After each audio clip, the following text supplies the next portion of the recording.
Hello everybody, my name is Airface. Today we're going to be running some more T5 base to get some more ISK for those potential things I told you about in the last video to buy when it comes to my goals. So I was thinking of buying Nergals, I was thinking maybe of buying a Barghest, I was thinking of maybe spending it on alpha injectors to be able to level up, or not level up, you know, this is not your typical RPG, you're going to skill up my alpha alt actually, guy.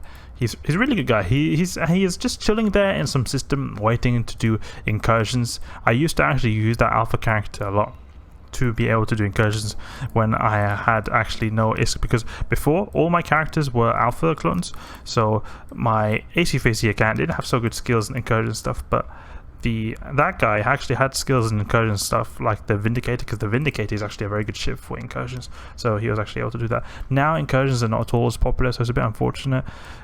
Incursions really have, they've used to have like 3 hotspots where a lot of incursions spawn with, but now apparently since the Triglavian invasion started happening, there's only been 1 hotspot, so they've reduced the amount of sites spawning dramatically. So it's a bit unfortunate because the activity is not what it used to be. It used to be a lot more bigger activity, and it's very sad because there's like whole communities built around it. I used to run with those people called Warp to Me. They were really cool people, and I like that. It's like a social aspect, and then the community kind of got hit quite hard, like, you know, not as much activity because of that. It's really annoying. I wish they would make SCP would make it back so that there was 3 incursion hotspots. I understand that they want to make it so that they have more activity in the Triglavian invasions, but it doesn't feel, at least, like they have as big communities in the Triglavian invasions as they do in those incursions. The incursions, I think, is because they gave out like a lot more direct ISK. So a lot of the stuff in invasions is from loot and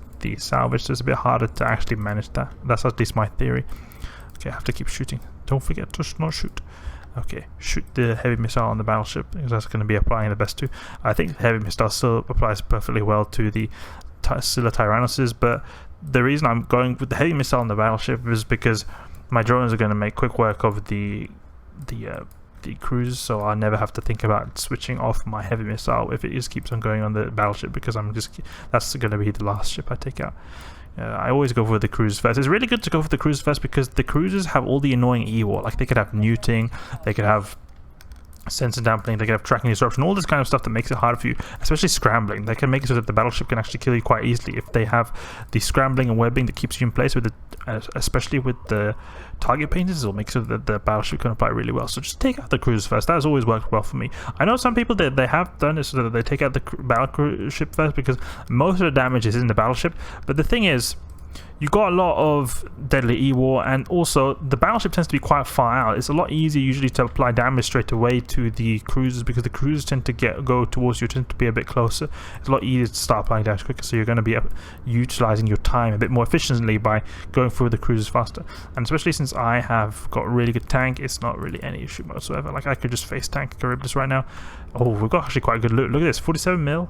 Or what is that, 43 mil from the first side. I remember, like, the last time it was almost this much from all 3 sides, so yeah, really the loot can vary in the Abyss.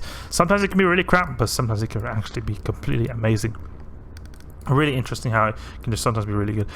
I talked a lot about the small disintegrator specialization being a very good loot drop. Another good loot drop is actually the large unstable cap battery multiplasmid. If we go here, large unstable or unstable large cap battery. This right here, 120 mil for this one right here. This is really good. You can actually get this from the electrical sites. It seems like multiplasmids, how they work is that there's ones that tend to spawn in different sites. So for example, you'll find in the dark sites, you usually get prop mod related multiplasmids, like ones for afterburners, MWDs.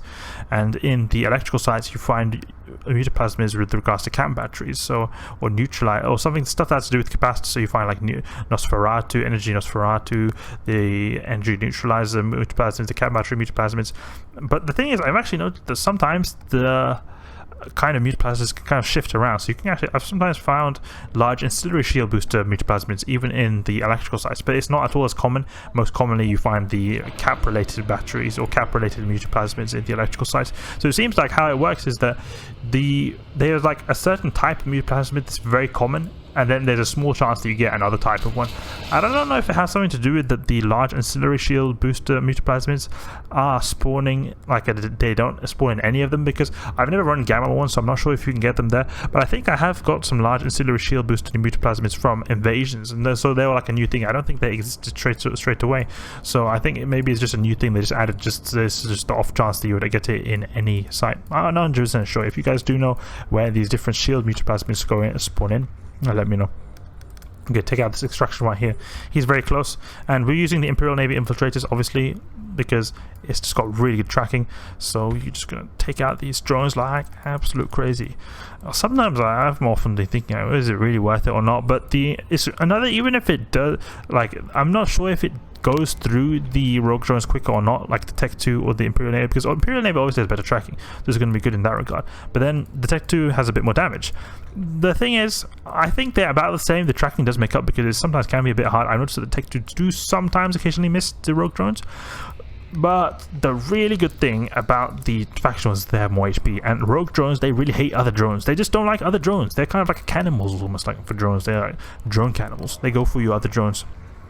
And since the Imperial Navies, the faction drones, they have a lot more HP, makes it a lot more relaxing because you don't have to worry about losing your drones. I have lost a few drones actually to the Tech 2 ones, to the rogue drone frigates, and because the frigates obviously, you know, they're very fast and they've got very short range, so it's going to be hard for them to shoot you, but if they get in close range, they will do quite a bit of damage to your drones because they got good tracking, because they, you know, frigates got small guns and your drones are quite small, but they can still hit them pretty easily.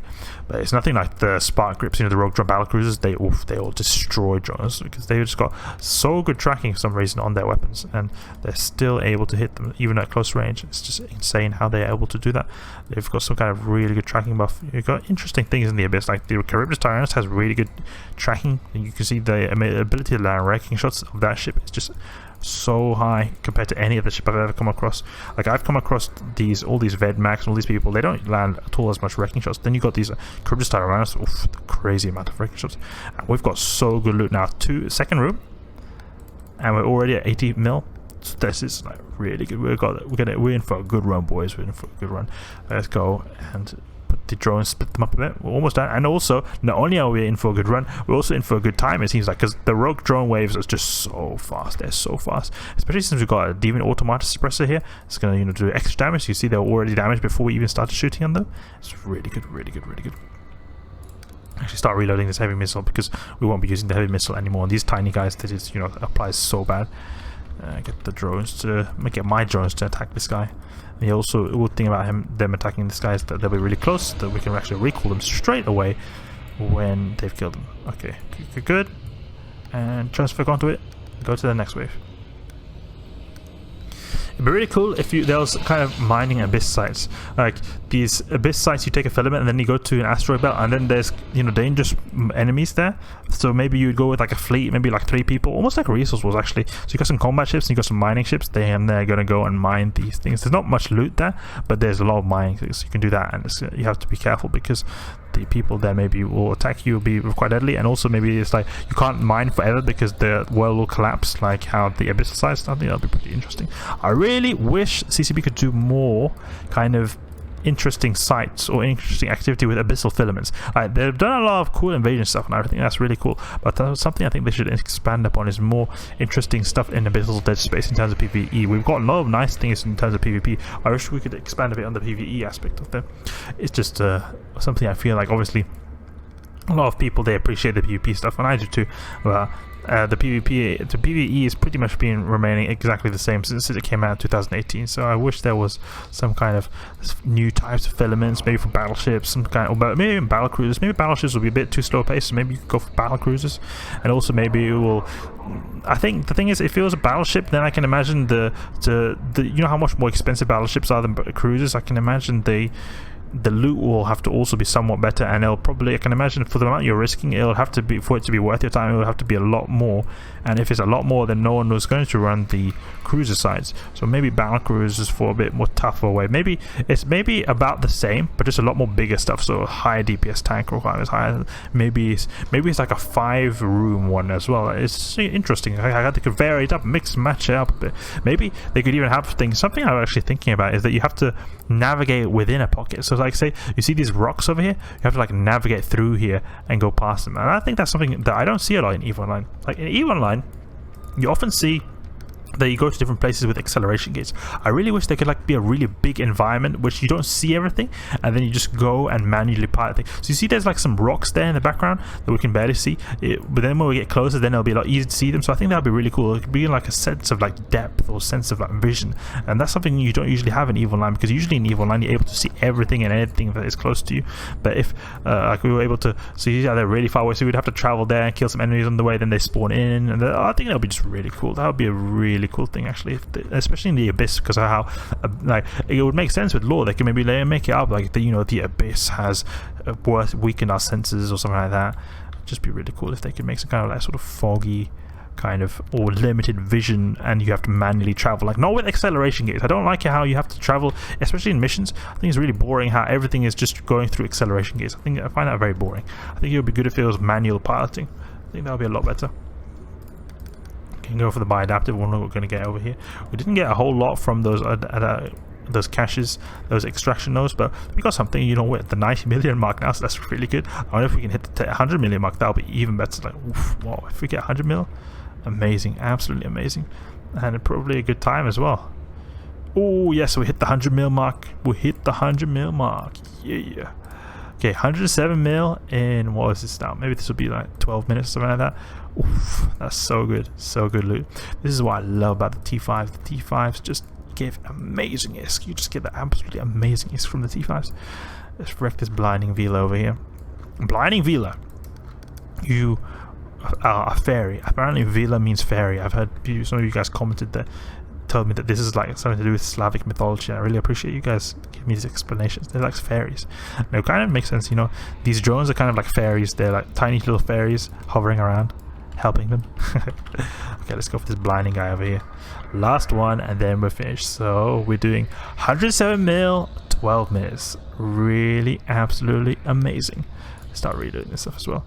Alright, that's it for this T5's run done. Hope you guys enjoyed. If you did, please leave a like and subscribe.